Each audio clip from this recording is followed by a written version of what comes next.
Happy Holi সবাইকে। আজকে সারাদিন উপোস থেকে রাত্রে রসালো ডিম বিরিয়ানি করে কিন্তু খেলাম।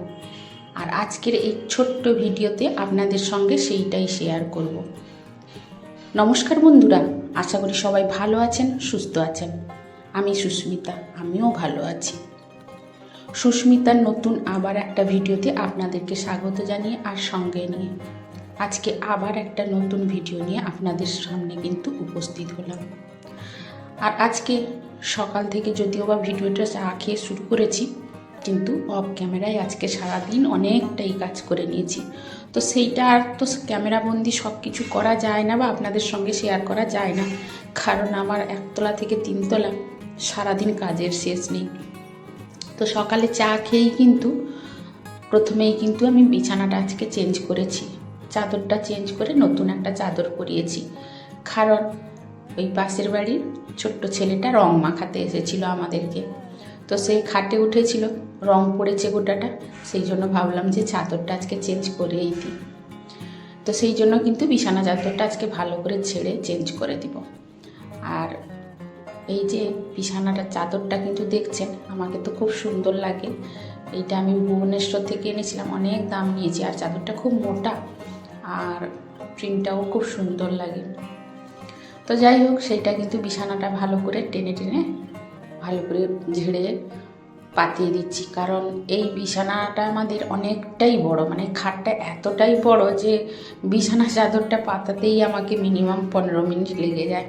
তার উপরে হচ্ছে এই যে গদিটা করেছে, এটাও 6 ইঞ্চি উঁচু, এতটাই ভারী, একার পক্ষে সম্ভব না সবসময় সরিয়ে সরিয়ে বিছানা চাদর পরিষ্কার করা। তো সেই জন্য করতে কিন্তু অনেকটা সময় লেগে যায়। তো যাই হোক, সেটা পরিষ্কার করছি। আর যেসব বন্ধুরা আমার ভিডিওটি দেখছেন বা ভিডিওর মধ্যে ঢুকে পড়েছেন দেখার জন্য, তাদের কাছে অনুরোধ রইল ভিডিওটা স্কিপ না করে শেষ পর্যন্ত দেখতে থাকুন। আর ভিডিওটির কোনো অংশে যদি ভালো লেগে যায় তাহলে অবশ্যই একটা লাইক, কমেন্ট আর শেয়ার করে কিন্তু যাবেন। আর নতুন কোনো বন্ধু যদি এসে থাকেন তাহলে অবশ্যই একটা সাবস্ক্রাইব করে পাশে থেকে যেতে পারেন।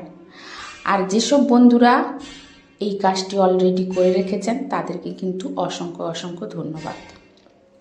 তো তারপরে দেখুন, আমার কিন্তু বিছানা ঝাড়া হয়ে গেছে, ওই ঘর মোছাও হয়ে গেছে, মেয়ের রুমও মোছা হয়ে গেছে। তারপরে এই যে এসেছি রান্নাঘরে, রান্নাঘর মুছে কিন্তু সিঁড়িটা মুছে নিব। কারণ আমাদের প্রত্যেক দিনের কাজই হচ্ছে এইসব সংসারের কাজ করতেই হবে। পরিষ্কার পরিচ্ছন্ন করে না রাখলে ঘর বাড়ি তো দেখতে ভালো লাগবে না। তো সেই জন্য যখন যেরকম পারি একা হাতে সব কিছু পরিষ্কার পরিচ্ছন্ন করে রাখার চেষ্টা করি। আর একটা কথা বন্ধুদেরকে বলি, মাঝে মাঝে হয়তো একটু আওয়াজ আসছে বাইরের থেকে, কারণ আমি ভয়েসটা দিনের বেলায় দিচ্ছি, রাত্রে কালকে দিতে পারিনি। তো সেই জন্য পাশাপাশি আমাদের কিন্তু অনেক গ্যারেজ আছে, আর সেই গ্যারেজে কিন্তু সব সময় লোহা পেটার আওয়াজ কিন্তু আসছে। তো সেইটা বন্ধুরা আপনাদের কাছে রিকোয়েস্ট রইল, আপনারা ওইটা ইগনোর করে নেবেন। আর আমি এদিকে ঘরের কাজকে করছি সারাদিন ধরে, অনেকটাই বেলা হয়ে গেছে। তো মেয়েকে বললাম একটু পুজো করে দিতে। ওর বাবা তো যেহেতু আজকে হোলি বাইরে বেরিয়ে গেছে, তো সেই জন্য আমি মেয়েকে বললাম, মেয়েও বলল ঠিক আছে আমি পুজো করে দিচ্ছি। ও কিন্তু চান করে চলে এসেছে পুজো করতে। আর আমাদের গোপালকে আজকে চান করিয়ে নতুন পোশাক পরিয়ে ও কিন্তু ওর মানে মুখের মেকআপও করিয়েছে। আর সে নিজে বসে পুজো করছে দেখুন, অনেকটা সময় নিয়ে। আর আমি শুধু চান করে ফুলটা তুলে দিয়ে এসেছি। মানে ও বাচ্চা মেয়ে তো সময়টা অনেকটাই নিচ্ছে, বসে বসে একটা একটা করে করছে। আর তাছাড়া ঠাকুরকে চান করিয়েছে, গোপালকে নতুন ড্রেস পরিয়েছে, তাকে মেকআপ করিয়েছে, তো এগুলো সময়টা লেগেছে। তার মধ্যেই কিন্তু আমি তাড়াতাড়ি করে আবার চান করে গিয়ে ফুল টুলগুলো তুলে দিয়ে এসেছি। আর ও এদিকে পুজোটা বসে করছে। তো এই যে দেখুন, পুজোটা মোটামুটি সে করে দিয়েছি আজকে, সেই জন্য আজকে একটু হালকা হয়ে গেছে, নাহলে আমাকে পুজো করে আসতে কিন্তু অনেকটাই দেরি হয়ে যেত। তো তারপরে আর দুপুরে কোনো রান্নাবান্না সেরকম হয়নি, মানে কালকের পরোটা আর ওই পালক পনির ছিল, ওইগুলোই কিন্তু মা মেয়ে খেয়ে নিয়েছি। ওর বাবা খাবে না, মা আর মেয়ে কিন্তু ওটাই খেয়ে নিয়েছি। তারপরে আর রেস্ট নিয়েছি একটু, আর কোনো কাজ করিনি। ফুলির বাজারে তো মানে ছুটি বলে মানে কিছু করার মতো আর ইচ্ছে হচ্ছিল না। তো যাই হোক, রেস্ট নেওয়া মানে অন্যান্য কাজ হালকা ফুলকা করেছি আমি। তো তারপরে কিন্তু সন্ধেবেলায় মেয়ে বললো মা একটু বিরিয়ানি খাবো। তো আমি বললাম কি বিরিয়ানি? চিকেন বিরিয়ানি বলছিল, কিন্তু আজকের বাজারে প্রায় দোকানই বন্ধ। তো ভাবলাম বাড়িতে ডিম যেহেতু আছে, ডিম বিরিয়ানিই করে ফেলি। তো আর দেরি না করে বেলাবেলি করে ফেললাম, কারণ দুপুরে তো ভাত খাওয়া হয়নি। আর বন্ধুরা, আমার মনে হয় আমরা যারা ভাত খাই প্রত্যেক দিন দুপুরবেলায়, তারা মনে হয় একদিন না খেলে মনে হয় যেন এক মাসখানি ভাত খাইনি। অল্প তো খাই, তাও মনে হয় যেন দুপুরে এক মুঠা যদি খাই ভাত, তাহলে হয়তো পেটটা ঠান্ডা থাকে বা মনটা শান্তি থাকে। কিন্তু সেটাই যদি না হয় একবেলা খাওয়া, তাহলে মনে হয় যেন এক মাসখানি ভাত খাইনি। তো সেই জন্য তাড়াতাড়ি করে আবার ভাত মানে বিরিয়ানি করবো বলে রেডি করলাম, তাড়াতাড়ি করে খাওয়া হবে, কারণ মেয়েটাও খায়নি। তো সেই জন্য কিন্তু সন্ধে দিয়ে এসে বসিয়ে দিয়েছি বিরিয়ানি করতে।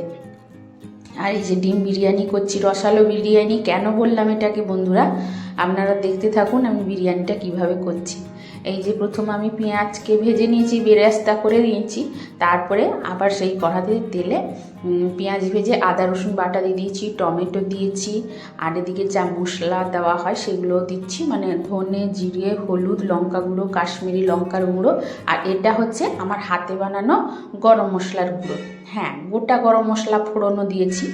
এই দিয়ে কিন্তু ভালো করে মশলাটা কষাচ্ছি। আর ওইদিকে কিন্তু প্রথমে আমি ছোট ছোট আলু গোটা সেদ্ধ করেছিলাম, ডিম আর আলু।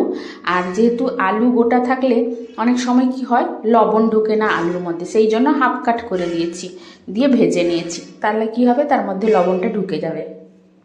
ডিমটাও কেটেছি, আর যেরকম কাটে সবাই। আমার গলার আওয়াজটা হয়তো একটু ভারী ভারী লাগবে, গলাটা একটু বসে গেছে, আর কিছু না। শরীরটা খারাপ নেই, কিন্তু গলাটা একটু ভারী ভারী লাগছে, মানে কথা বলছি না, ভারী ভারী মনে হচ্ছে, যেন বলতে অসুবিধে হচ্ছে। তো সেটাও একটু ম্যানেজ করে নেবেন আপনারা। তো যাই হোক, দেখুন এখানে মশলাটা আমি ভালো করে কষিয়ে নিব। মানে মশলাটা যতক্ষণ কষাবো কিন্তু তরকারিটার টেস্ট ততই ভালো হবে। আর যেহেতু সারাদিন খাওয়া হয়নি, মনে হচ্ছে একটু ভালো করে রান্না করলেই তবে গিয়ে খেতে পারবো। তো যাই হোক, সেই জন্য ভালো করে একটু কষিয়ে নিচ্ছি। আর মশলা এখানে কষাতে কষাতে জল লাগলে সেটাও দিয়ে দিব একটু একটু করে, কারণ গরম জল সেখানে করিয়ে নিচ্ছি। এখানে একটু গরম জল দিলে ভালো হয়, ঠান্ডা জল দিলে কিন্তু সময়টা অনেকটা লেগে যায়। তো যেহেতু বিরিয়ানি হবে, আর ওইদিকে কিন্তু আমি চালটা 8 ঘন্টা 45 মিনিট হয়ে গেছে, আমি কিন্তু জলে ধুয়ে ভিজিয়ে রেখে দিয়েছি। তো এদিকে কিন্তু আমার মশলা কষানো হয়ে গেছে। এবার কিন্তু আমি আলু আর ডিমটা দিয়ে দিব। আর বন্ধুরা, এখন যা মশা হয়েছে সে বলার অপেক্ষা রাখে না। কেন জানি না, সব জায়গায় যেখানে যাচ্ছি সেখানে শুধু মশা। এই যেখানে দাঁড়িয়ে রান্না করছি, রান্না করতে করতেও আমাকে মশা খেয়ে ফেলছে। তো সে মশা আবার বসলে আবার উঠতে চাইছে না, তাকে মারতে হচ্ছে। তো যাই হোক, এত বিরক্ত করাচ্ছে মশা, কেন যে হয়েছে আমি জানি না।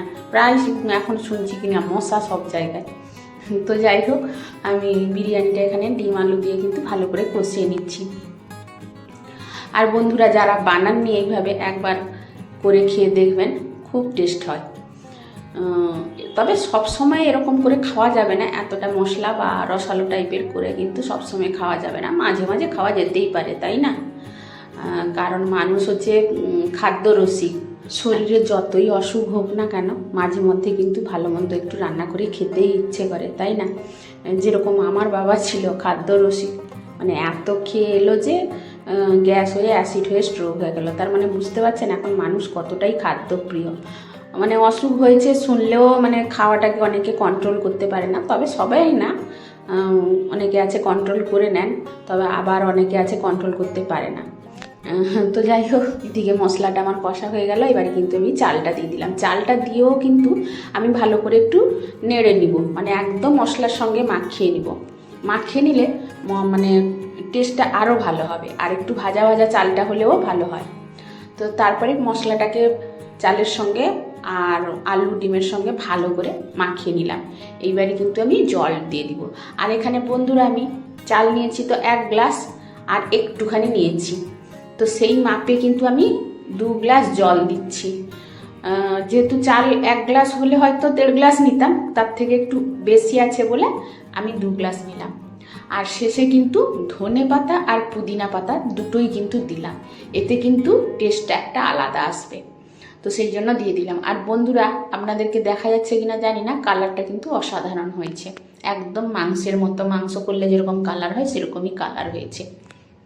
তো তারপরে ঢাকা দিয়ে কিন্তু আমি সিটি মাত্র 2টো দিব, 2টো সিটি দিলেই কিন্তু হয়ে যাবে, আর বেশি সিটি দিতে হবে না, বেশি সিটি দিলে গলে যাবে। আর যেহেতু এটা আমার রসালো হচ্ছে, মানে একদম ঝরঝরে হবে না, মাখো মাখো হবে, এটা একদম ঝরঝরে হবে না, ভাত গোটা থাকবে, কিন্তু যেহেতু মশলাটা একটু আছে ওইটা কিন্তু রসালো দেখাবে। তো এদিকে বলতে বলতে কিন্তু আমার বিরিয়ানি হয়ে গেছে। মেয়ে যেই হয়েছে, মেয়ে বলছে কতক্ষণ থেকে বলছে, মা হয়নি হয়নি এখনো, দাও খাবো দাও। তো এসে যখন দেখি মোটামুটি সিটি বেরিয়ে গেছে, আর এই যে রেডি করে তাকে কিন্তু বেড়েই দিয়েছি, কারণ সত্যি আজকে সকালে মানে দুপুরে ভাত খাওয়া হয়নি, তো সেই জন্য তাড়াতাড়ি দিচ্ছি। আর এখন যেহেতু আপনাকে ঘড়িতে কটা বাজে দেখাচ্ছি না, তো বলছি যে এখন 8:30 মাত্র বাজে, ওকে দিয়ে দিচ্ছি, ও খেয়ে নিক, ওর বাবা এলে আমি পরে খাবো। তো এই যে দেখুন বন্ধুরা, বিরিয়ানির কালারটা কীরকম হয়েছে। মেয়ে তো খেয়ে বললো যে ভালোই হয়েছে। তো যাই হোক,